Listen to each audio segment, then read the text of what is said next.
जोहार। आप लोगों का स्वागत है सक्सेस लैडर क्लासेस में। और हम लोग नागपुरी एमसीक्यू का जो क्रम है, सिलसिला है, वो शुरू किए हैं। कल हमारा पहला क्लास था।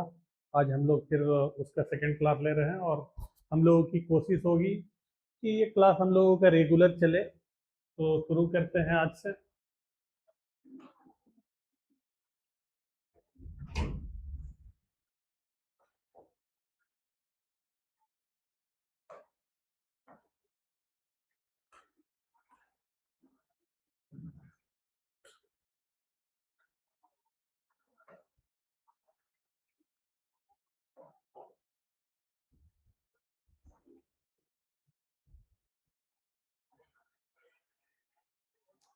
तो शुरू कर रहे हैं। पहला सवाल कि एगो सूता हजार भुरकी ई बुझवैल कर माने होएला। मतलब एक सूता माना एक धागा। एक धागा से हम लोग जैसे बहुत कपड़ा भी पूरा बुन लेते हैं, जाल भी बुना जाता है। तो यहाँ ऑप्शन क्या क्या दिया गया है? जाल है, सुई है, सूता है या मछली है। तो सही ऑप्शन क्या है? जाल।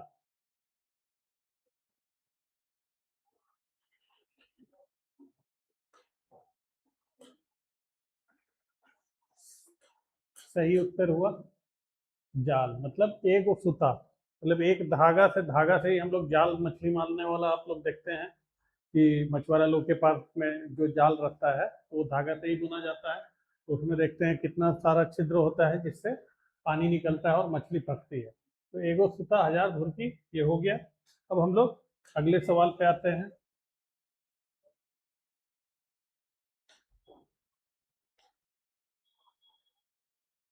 ई ओहे घर है जेकर में मोय सालों तक रहली, प्रस्तुत बाइक कौन बरन कर बाइक फेंके।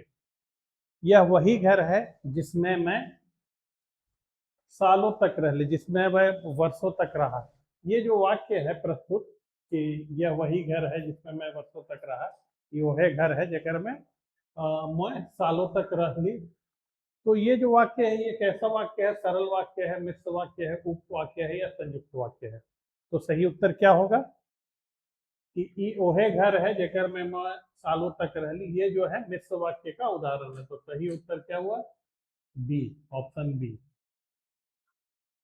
अब हम लोग बढ़ते हैं अपने अगले प्रश्न की ओर।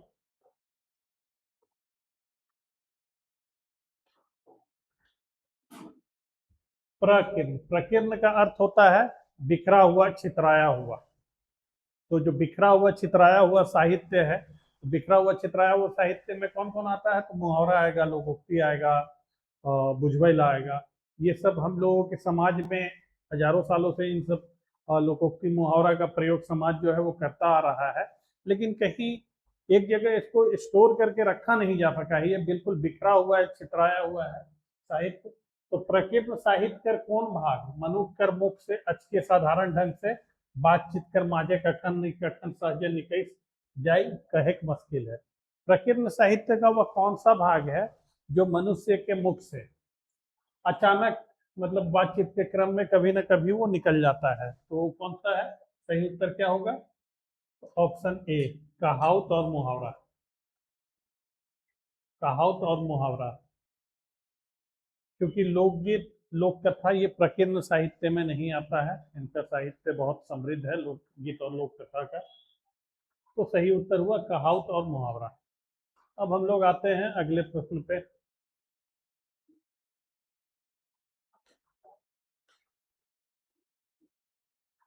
कि नागपुरी लोकगीत कर आरंभ कौन महीना से गावल जाएला मानल जाए।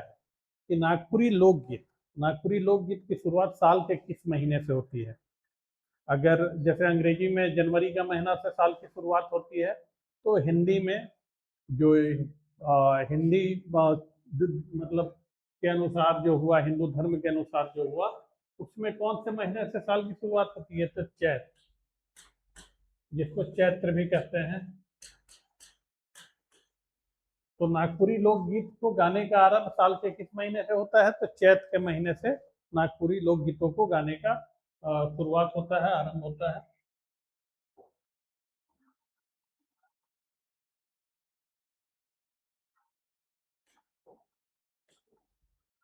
मंजर भाग दो में कै ठो पद संकलिता है। मंजर भाग दो जो किताब है, टेक्स्ट बुक है, जो कक्षपाल के एग्जाम के लिए पढ़ना है, मंजर भाग दो, तो इसमें पूछा गया है, ये किताब जो है गद्य और पद दो भागों में विभक्त है, दो विभाग में बांटल जाए, गद्य में और पद में।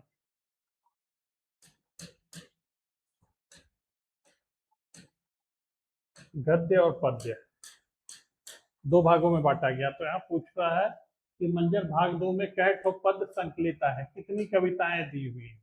तो ऑप्शन है 17, 20, 25। तो सही उत्तर क्या होगा? ऑप्शन ए 17 पद दिया हुआ है, 17 कविताएं दी हुई हैं और मंजर भाग दो किताब।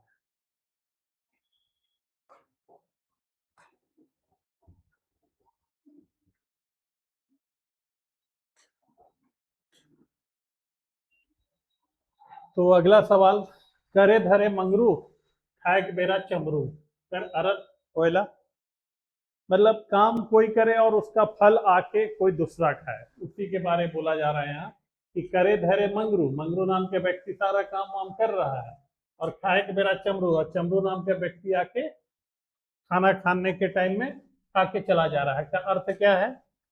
तो सही उत्तर ही कर है कि परिश्रम क्यों करे और फल कर भोगी दोसर हो जाए। मतलब परिश्रम कोई दूसरा करता है और उसका फल का प्राप्ति किसी दूसरे को होता है। तो सही उत्तर है ए। सही उत्तर है ए, परिश्रम क्यों करे और ओकर फल दोसर खाए।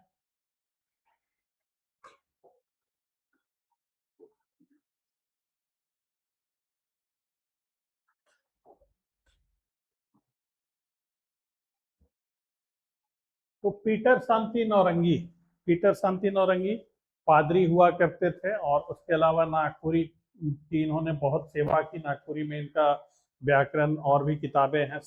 सदानों के बारे में इन्होंने अच्छा खासा बतलाया है। तो पीटर शांति नौरंगी के मुताबिक सर्वनाम कर संख्या है नागपुरी में। ऐसे तो सर्वनामों की संख्या कितनी है? 7 है, लेकिन यहाँ पूछ रहा है पीटर शांति नौरंगी के मुताबिक, उनके मुताबिक नागपुरी में सर्वनामों की संख्या कितनी है? तो सही उत्तर क्या है? ऑप्शन बी, 14 सर्वनाम है। फादर पीटर शांति नौरंगी के अनुसार सर्वनामों की संख्या कितनी है? तो 14 है।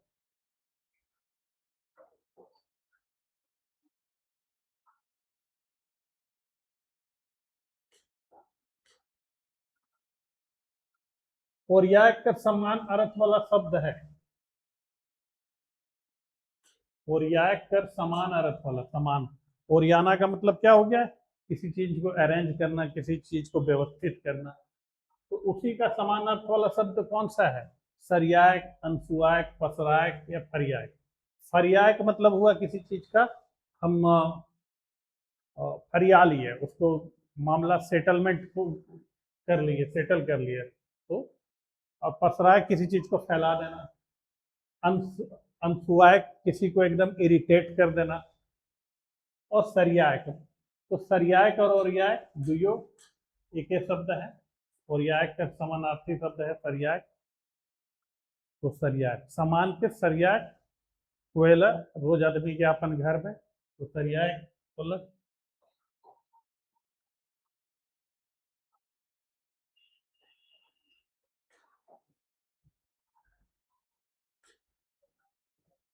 तो कमला घरे आहे, एक वाक्य में कौन विभक्ति लुकल है? कमला कहाँ आहे? तो कमला घरे आहे, इकर में कौन विभक्ति लुकल है? तो ऑप्शन है करण कारक, संबोधन कारक, अपादान कारक और अधिकरण कारक। तो सही उत्तर का है कि कमला घरे आहे, वाक्य में कौन विभक्ति लुकल है? तो ऑप्शन डी हो एक चाहिए, अधिकरण कारक। कमला घरे आहे, कमला कहाँ है? घर में है। इसमें कौन सा विभक्ति छिपा हुआ है इस वाक्य में?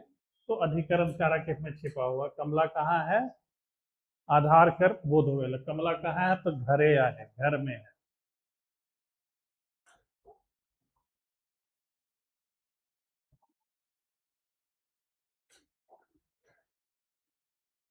फिर है ठेठे देवल वर्ण समूह में समूह मन में कौन वर्ण समूह खाली मूर्धन्य ध्वनि मनक है के। तो नीचे दिया गया, नीचे कुछ वर्णों का समूह दिया गया है ऑप्शन में, और इसमें पूछा जा रहा है कि दिए गए वर्ण समूह में किस वर्ण समूह में केवल मूर्धन्य, जो मूर्धन्य से जिसका ध्वनि निकलता है, कौन कौन सा है।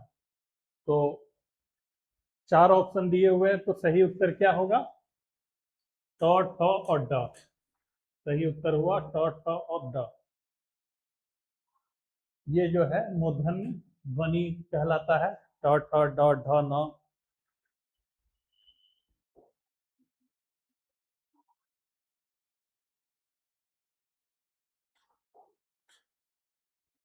फिर है अगला सवाल कि 17वीं शताब्दी के 50वें नागवंशी महाराजा रघुनाथ नृपति कर वैष्णव भक्ति कर नागपुरी गीत मन में केकर प्रभाव पड़ल। तो 17वीं शताब्दी में जो 50वें नागवंशी राजा थे रघुनाथ शाह, तो उनकी रचनाओं पे, उनकी रचनाएं वैष्णव मत से संबंधित मिलती हैं। तो उनकी रचनाओं में किस महापुरुष के का छाप दिखाई देता है? कबीर दास का, चैतन्य महाप्रभु का, सूरदास का कि कुमार दास का। तो सही उत्तर क्या है? चैतन्य महाप्रभु। चैतन्य महाप्रभु जब बंगाल से मथुरा गए थे, वृंदावन गए थे, तो ये झारखंड होते हुए ही उनका जाने का मार्ग था।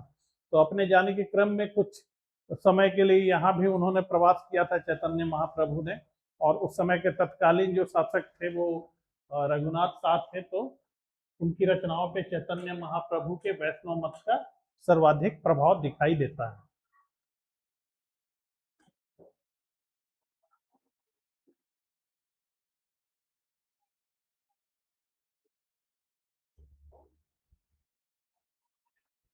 फिर है अगला सवाल कि रेवरेंड, रेव कर शॉर्ट फॉर्म, रेवरेंड का शॉर्ट फॉर्म होला रेव।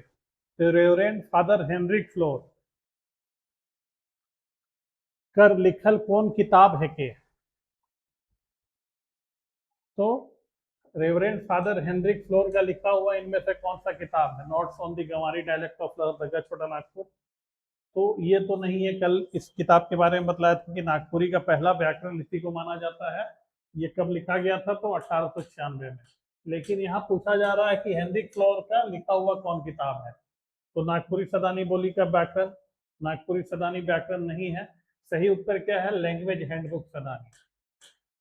लैंग्वेज हैंडबुक सदानी ये चाय बागान में, असम के चाय बागान में काम करने वाले जो नागपुरी भाषा भाषी लोग थे, उनके बातचीत के लिए, उनसे बातचीत में सहूलियत हो, उनसे बातचीत के लिए इस किताब को लिखा गया था,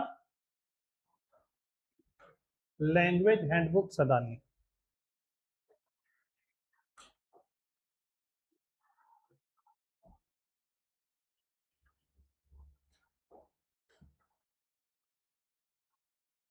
अब सवाल है लोक साहित्य संग्रहकर्ता। जो लोक साहित्य, क्योंकि लोक साहित्य भी बहुत बिखरा हुआ साहित्य है, बहुत इधर उधर से, जैसे हम लोग मौलिक साहित्य जो होता है, मतलब शिष्ट साहित्य, तो शिष्ट साहित्य लिखित होता है। और जो लोक साहित्य है वो लोक साहित्य अधिकांशतः वो लिखित नहीं होता है, अलिखित होता है, उसको कलेक्ट करना पड़ता है। तो लोक साहित्य संग्रहकर्ता में कौन गुण रहने चाहिए? लोक साहित्य का संग्रहकर्ता में कौन से गुण रहने चाहिए? आदमी से समन्वय, सहानुभूति, सुने की लिखे क्षमता, शोभे। तो सही उत्तर क्या है? कि सभी। आदमी से समन्वय भी उसको सही से होना चाहिए, जो बात आपको सामने वाला बता रहा है उसके प्रति सहानुभूति भी होनी चाहिए, और सुनने लिखने का क्षमता भी होना चाहिए। तो सही उत्तर क्या हुआ? शोभे, डी। लोक साहित्य के संग्रहकर्ता में ये तीनों गुण होने चाहिए।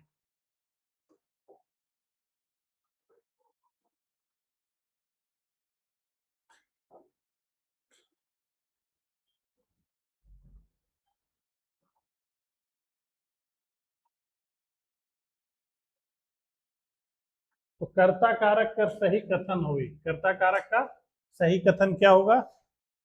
मंगरा भात खालक। कर्ता कारक लागिन नागपुरी में कोनो परसर्ग कर प्रयोग नहीं करल जाला। जैसे हिंदी में कहल जाला ना, कर्ता ने, कर्म को, तो नागपुरी में कर्ता वास्ते कोई भी परसर्ग नहीं। तो यहाँ है कि कर्ता कारक कर सही कथन का हुई, तो मंगरा भात खालक। तो मंगरा भात खाया। क्या खाया? तो मंगरा भात खाया। तो सही उत्तर है ऑप्शन ए, मंगरा भात खाला।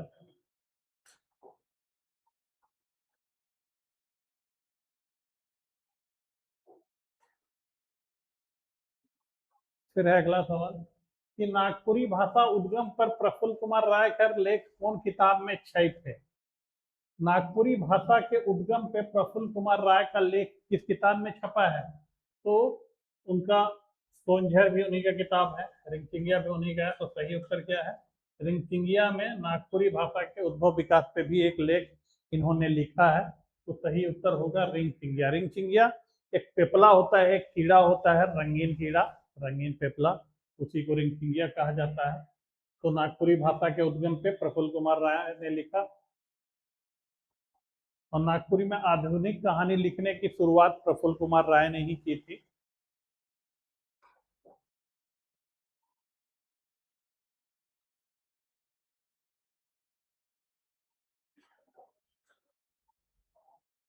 डॉक्टर विशेश्वर प्रसाद केसरी सपूत नाम से जो रचना लिख है वो कौन साहित्यिक विधा में आए? डॉक्टर विशेश्वर प्रसाद केसरी जो रचना लिखे हैं सपूत नाम का, वो रचना किस साहित्यिक विधा में आता है? वो कहानी है, नाटक है, निबंध है, क्या है? तो हम लोग कल भी देखे थे, इससे संबंधित सपूत नाटक से एक प्रश्न देखे थे जिसमें ऑप्शन था प्रमुख वाला, सही उत्तर था प्रमुख। तो उसी में ये नाटक दिया गया है। सही उत्तर क्या हुआ? सपूत नाम का ये नाटक विशेश्वर प्रसाद केसरी के द्वारा लिखा गया है। और ग्रामीण जीवन को इसमें दर्शाया गया है इस नाटक में। कोर्ट कोर्ट कचहरी इन सबों के बारे में यहाँ पे, कि गांव के लोग कैसे इन सब चीजों के पीछे परेशान रहते हैं, उन सब चीजों को दिखाया गया है।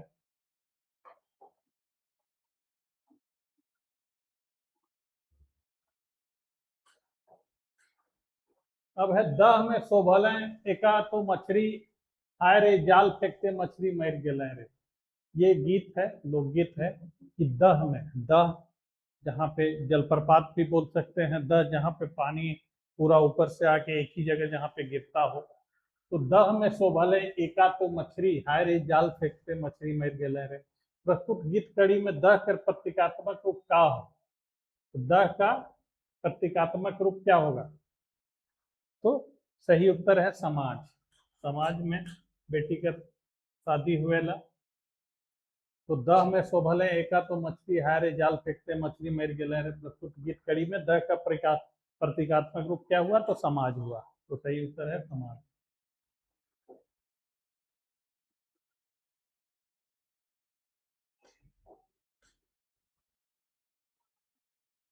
क्रिया मन कार्य व्यापार कर सिलसिला के कौन काल कहा जाए? जिस समय में क्रिया कोई काम हो रहा है उस समय को कौन सा काल कहते हैं? भूतकाल, भविष्यत काल, आसन्न भूतकाल या वर्तमान काल? तो कोई काम अभी जैसे हो रहा है, जैसे मान लीजिए अभी मैं बोल रहा हूँ, तो कौन सा काल हुआ? ये वर्तमान काल। तो सही उत्तर, क्रिया के कार्य व्यापार के सिलसिला को वर्तमान काल कहा जाता है। सही उत्तर हुआ वर्तमान काल।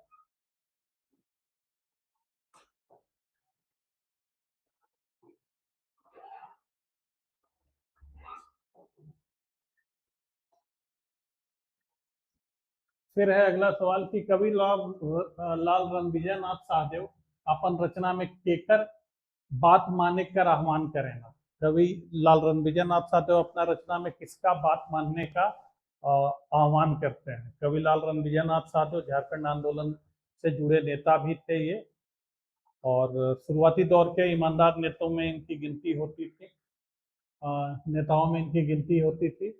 और अब तो ये इस दुनिया में नहीं है। इनको नागपुरी का क्रांतिकारी कवि भी कहा जाता है। झारखंड आंदोलन के समय में इनकी बहुत सी कविताओं का उपयोग किया जाता था आंदोलन के दौरान। तो किसकी बात मानने का आह्वान करते हैं? तो सही उत्तर है समय का बात मानने का आह्वान करते हैं, कि समय का ही सदुपयोग करने से इंसान आगे बढ़ता है। समय का ये बात करते हैं। किसका बात मानने का आह्वान करते हैं? तो समय का बात।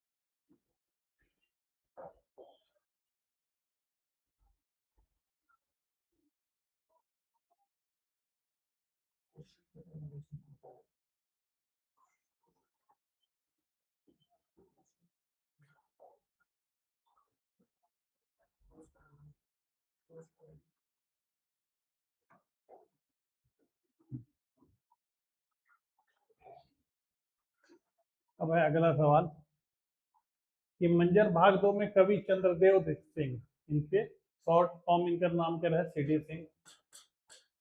तो मंजर भाग दो किताब में मंजर भाग दो में कवि चंद्रदेव सिंह की कौन सी रचना संकलित हुई है, संकलित हुए है? तो कहत थे मजदूर, कहत थे इंसान, कहत थे वे किसान, कहत थे कवि। तो सही उत्तर क्या है? कहत थे मजदूर नाम का एक रचना इनका सीडी सिंह का, चंद्रदेव सिंह का मंजर भाग दो किताब के पद भाग में इस पे संकलित किया गया है। तो आज के लिए हम लोगों का क्लास इतना ही रहा, फिर हम लोग नेक्स्ट मंडे से हम लोग फिर कंटिन्यू करेंगे। हमारा ये जो एमसीक्यू का सिलसिला है ये जब तक कक्षपाल का एग्जाम हो नहीं जाता है तब तक ये जारी रहेगा।